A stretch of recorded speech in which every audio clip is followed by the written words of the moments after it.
Hi everybody, I just showed you a good friend named Noah, who is a beautiful soul that shared his home with us for a couple nights where we were able to freshen up, take showers, have some beautiful meals. He shared his food, basically his world, and we were able to share some of what we were doing with him. And I just wanted to let you know that there are people out there, again, and this is just another journal showing that humanity is growing in spirit, in love, in giving, and kindness. It's been happening along the way, but I want to share some of the beauty and joy that we've experienced with Noah. But I just want to show this gentleman right here. Say hi, Noah. Hi, Noah. Thank you very much for the time you've given us, and I want the world to know what a beautiful person you are. And that, you're welcome. Thank you. If there's something you want to say to my friends and everyone out there, this is your chance. Give us a message, brother. Yeah, basically, anybody who's been in that traveling position across the country, or whether you want to call it down on your luck or whatever, you almost have to experience it to understand that you can take in people and trust them, and like you said, give them a place to freshen up and recharge and reboot and shit. So I don't know too much to say, but definitely support what you guys are doing. And yeah. All right. What else to say? It's hard to get out there and share some things like that, but Noah has done it, and he's done it with his heart, and he's done it with his home, and I know that there are people like that all over the world.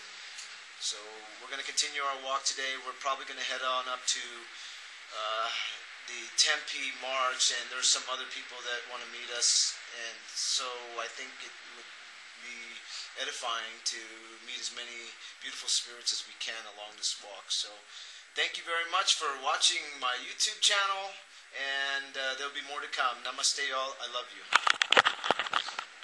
Peace out.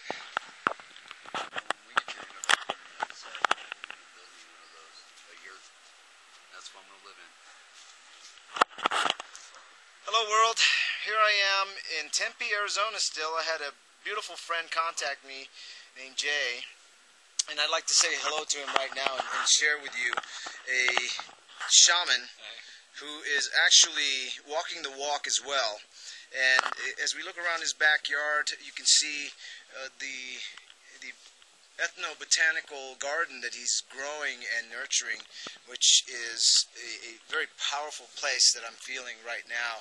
And we are going to be staying in this yurt tonight that they built from, what is it you call that?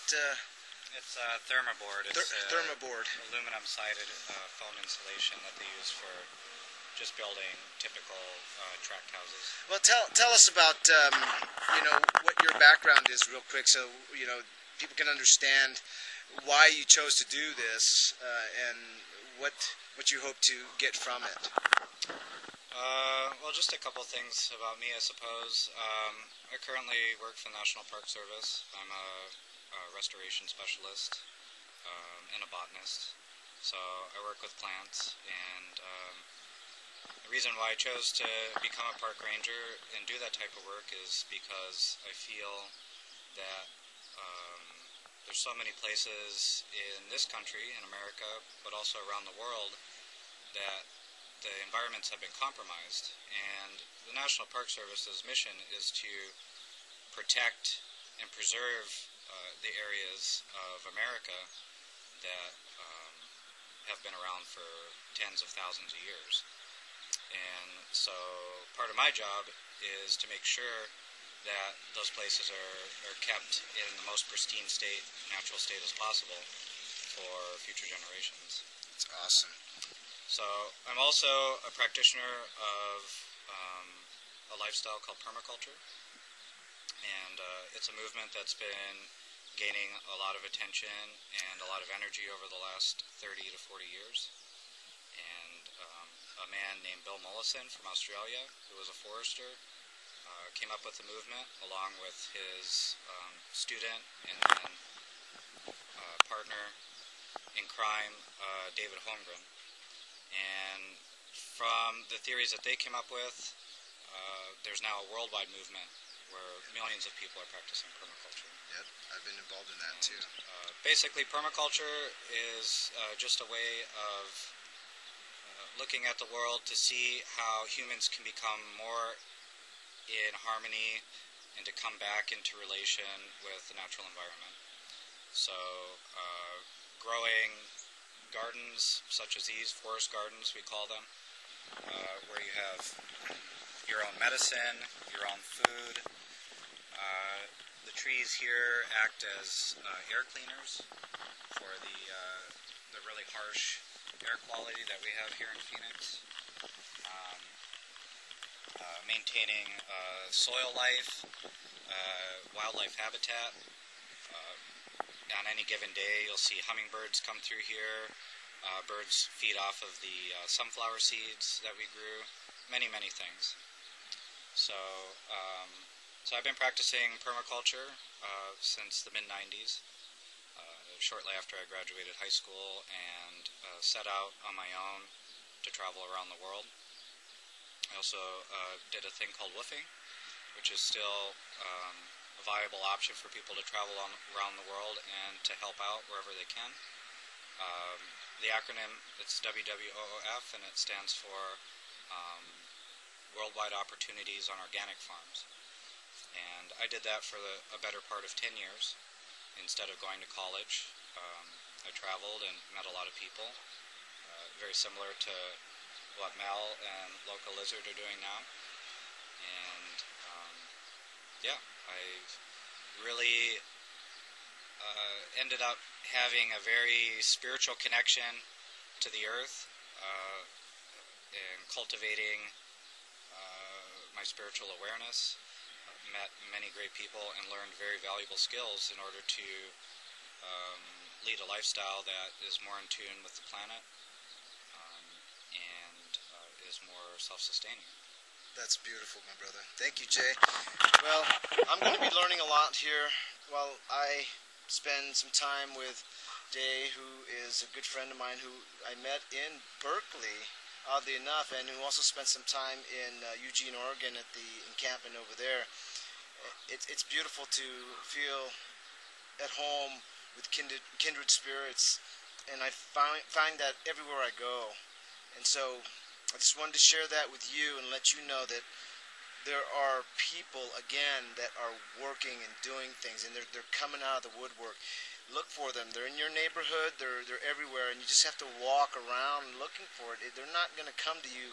And don't expect things to always come to you, because in our walks in life, as we travel the path that we're given, things will manifest themselves in front of us.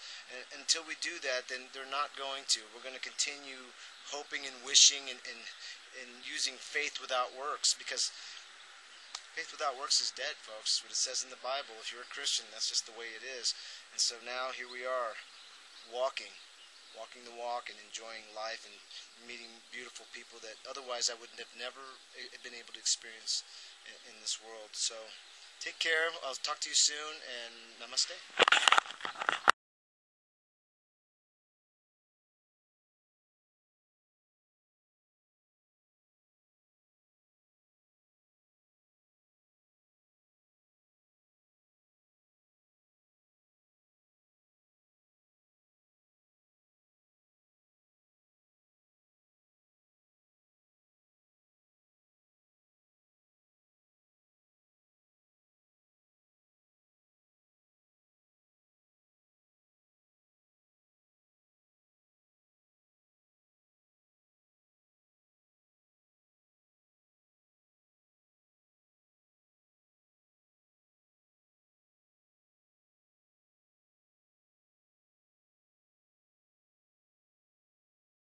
Hi everybody, we're walking through Mill Avenue in Tempe, Arizona, And there's a lot of things going on around here, and I've learned quite a bit about this area and the high superficial content of this town, which is pretty much evident here. And I don't know who's around here, but I see some people over there that might be involved in something like this. Who knows? It seems like they're just, maybe we're late for the march or whatever, but we're going to walk around and maybe spread some of our energies around. Who knows, you know. But anyway, here's Tempe, Arizona, Mill Avenue, the belly of superficiality in Arizona. And see what happens today. If there's anything exciting, I'll let you know. Namaste.